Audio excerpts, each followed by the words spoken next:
क्या सिर्फ एमका के भरोसे रहना इंडियन एयरफोर्स के लिए सही फैसला होने वाला है? क्या चाइना के J-20 डिप्लॉयमेंट के बाद भारत को तुरंत जी-कैप ज्वाइन कर लेना चाहिए? और ऑपरेशन सिंदूर में क्या भारत ने पहली बार अपनी स्मार्ट एंटी एयरफील्ड वेपन को डिप्लॉय किया है? आज की वीडियो में हम ऐसे ही कुछ इंटरेस्टिंग अपडेट्स के बारे में बात करने वाले हैं।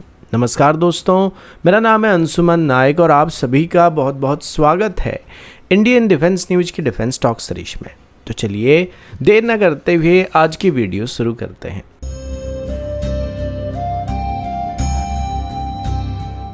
आज की पहली अपडेट भारत के 6th generation fighter aircraft programme की तरफ से है। रिपोर्ट्स के मुताबिक यूके, इटली और जापान के ग्लोबल कॉम्बैट एयर प्रोग्राम यानी जी-कैप के सीईओ लॉरेंजो मारियानी ने साफ कर दिया कि अगर कोई नया देश इस प्रोग्राम का हिस्सा बनना चाहता है तो उसके पास सिर्फ 2026 के एंड तक का समय बचा हुआ है। यानी अगर भारत को जी-कैप ज्वाइन करना है तो ये फैसला अगले कुछ ही महीनों के अंदर ही हमको लेने की जरूरत पड़ने वाली है।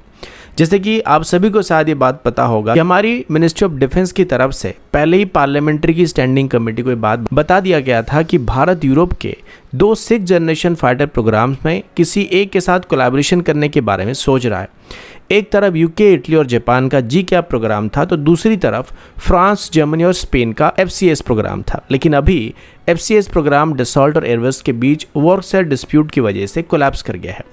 इसी वजह से जी-कैप अभी भारत के लिए सबसे प्रैक्टिकल ऑप्शन बनकर सामने आ रहा है। सबसे खास बात यह कि इंडियन एयरफोर्स की फाइटर स्क्वाड्रन स्ट्रेंथ लगातार कम होता जा रहा है।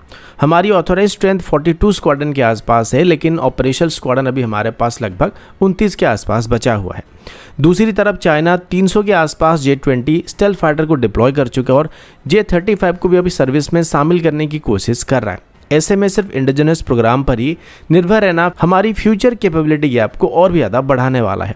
हालांकि जी-कैप ज्वाइन करना कोई छोटा फैसला नहीं होने वाला है। इसके लिए भारत को $multi-billion इन्वेस्टमेंट करने की जरूरत पड़ने वाली है और technology sharing, industrial work share और लॉन्ग टर्म कमिटमेंट पर भी एग्रीमेंट करने की जरूरत पड़ने वाली है। और अभी के हालात में इंडियन एयरफोर्स की स्क्वाड्रन स्ट्रेंथ कम होने के पीछे अगर कोई सबसे बड़ी वजह है वो हमारी प्रोक्योरमेंट डिले होने वाली है, क्योंकि पिछले 25 सालों में हमने एक भी नया फाइटर नहीं खरीदा है। ना हमने मल्टी रोल फाइटर एयरक्राफ्ट की टेंडर को फाइनल किया और ना ही हम FGA प्रोग्राम को फाइनल कर पाए, जिस वजह से आज चाइना के पास 300 से ज़्यादा 5th जनरेशन फाइटर हो चुके हैं, जबकि हमारे पास 4.5 जनरेशन फाइटर की संख्या भी कुल मिलाकर 300 से 400 के बीच होने वाली। इसके बारे में आप सबका क्या ख्याल है, कमेंट करके ज़रूर बताइएगा। अगला अपडेट DRDO के indigenous smart anti airfield weapon यानी 100 की तरफ से है। रिपोर्ट्स के मुताबिक ऑपरेशन सिंदूर के समय पर इंडियन एयरफोर्स की तरफ से पहली बार कॉम्बैट मिशन में DRDO के द्वारा डेवलप किए गए 100 का ऑपरेशनल इस्तेमाल किया गया था। अगर ये रिपोर्ट सही साबित होता है तो ये भारत के indigenous precision guided weapon program में एक बहुत बड़ा माइलस्टोन साबित हो सकता है। जैसे कि आप सभी को शायद बात पता होगा कि 100 एक lightweight standard precision guided bomb है जिसका वेट लगभग 125 kg है। इस वेपन को खास तौर पर दुश्मन की airfield, aircraft shelter, radar site, command centre और एमुनिशन डिपो जैसे हाई वैल्यू टारगेट को एंगेज करने के लिए डेवलप किया गया था और अभी पता चला है कि ऑपरेशन सिंदूर के समय भी इसी रोल के लिए इसका इस्तेमाल किया गया था। रिपोर्ट्स के मुताबिक ऑपरेशन सिंदूर में इस्तेमाल की गई स्मार्ट एंटी एयरफील्ड वेपन की स्ट्राइक रेंज लगभग 100 किलोमीटर के आसपास था, लेकिन अभी इसके एक एक्सटेंडेड रेंज वाली वेरिएंट को भी डेवलप किया जा रहा है जिसका रेंज 150 किलोमीटर से 200 किलोमीटर के आसपास होने वाली है। इसके अलावा DRDO अभी 100 का एक सैटेलाइट गाइडेड एडवांस वेरिएंट भी डेवलप कर रहा है। इस नए वर्जन को फ्यूचर में इंडियन एयरफोर्स के अलग अलग फाइटर एयरक्राफ्ट जैसे कि Su-30 MKI, तेजस और जगुआर के साथ भी इंटीग्रेट करने की प्लानिंग किया जा रहा है। इससे वेपन की एक्यूरेसी, ऑपरेशनल फ्लेक्सिबिलिटी और प्लेटफॉर्म कंपैटिबिलिटी भी पहले के मुकाबले बेहतर होने वाला है। अब पिछले कुछ सालों में DRDO ने 100 गौरव ग्लाइड बम और गौरुथमा लॉन्ग रेंज ग्लाइड बम जैसे कई इंडिजिनस स्टैंडर्ड वेपन को डेवलप किया है। इन वेपन की मदद से इंडियन एयरफोर्स बिना एनिमी एयर डिफेंस जोन के अंदर घुसे ही स्ट्रेटेजिक मिलिट्री टारगेट पर प्रिसीशन स्ट्राइक कर सकता है। साथ ही इनकी कॉस्ट क्रूज मिसाइल के मुकाबले काफ़ी कम होने वाला है, जिस वजह से large scale precision strike operation में ये कॉस्ट इफेक्टिव साबित होने वाले हैं।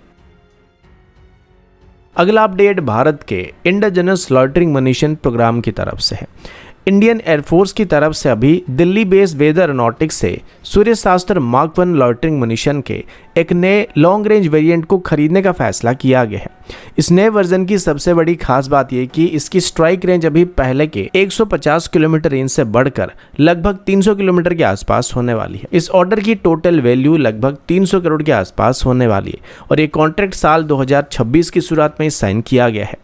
जैसे कि आप सभी को पता है कि सूर्यशास्त्र मार्क 1 एक jet power catapult launch loitering munition है और इसका फिक्स विंग और वीटेल डिजाइन इसे लंबी दूरी तक high speed precision strike mission के लिए सुइटेबल बनाता है।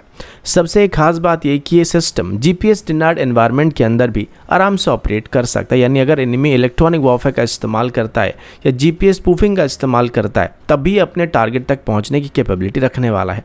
इसके अलावा ये स्वाम अटैक भी कर सकता है, जहां एक साथ कई लॉइटरिंग मुनिशन मल्टीपल टारगेट को एंगेज कर सकते हैं। इसके अलावा सूर्यशास्त्र अभी सिर्फ स्ट्राइक मिशन के लिए नहीं बल्कि आईएसआर और डिकॉय रोल में भी इस्तेमाल किया जा सकता है। सबसे इंटरेस्टिंग बात यह कि कंपनी की तरफ से भी बताया जा रहा है कि सूर्यशास्त्र मार्क 2 पर भी अभी वो काम कर रहे हैं, जिसकी रेंज लगभग 500 किलोमीटर या उससे ज्यादा होने की बात किया जा रहा है और इसकी अभी फ्लाइट ट्रायल को शुरू किया जा चुका है। इतना ही नहीं बल्कि फ्यूचर में वो अभी 1500 किलोमीटर से भी अधिक रेंज वाली एक नए लॉइटरिंग मुनिशन को भी डेवलप करने की कोशिश कर रहे हैं, जो कि strategic long range strike mission के लिए अभी डिजाइन किया जाने वाला है। अगला अपडेट भारत चाइना बॉर्डर की तरफ से है।